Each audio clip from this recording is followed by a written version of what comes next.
Hi అండి, నమస్తే. Welcome back to my channel. ఈరోజు నేను 3 డాట్స్తో ఈజీగా వేసుకునే శంఖ ముగ్గులు వేస్తున్నాను. దాంతోపాటు చక్కనైన సైడ్ బోర్డర్స్ని డ్రా చేస్తున్నాను.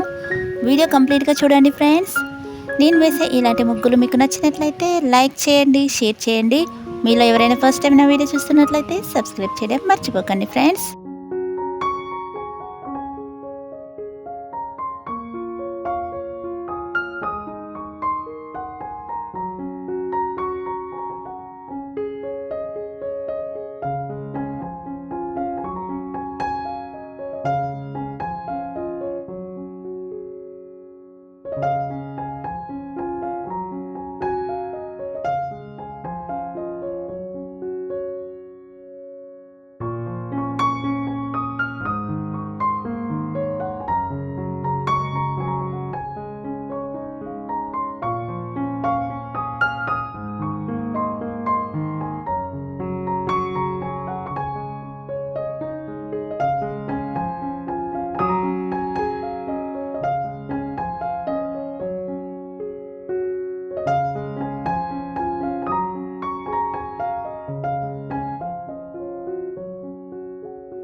ఇక్కడ నేను ముగ్గు చుట్టూ వేసుకోవడానికి సైడ్ బోర్డర్స్ని డ్రా చేసుకుంటున్నాను. మీరు ముగ్గుకి 4 సైడ్స్ ఈ విధంగా సైడ్ బోర్డర్స్ని డ్రా చేసుకోవాలి.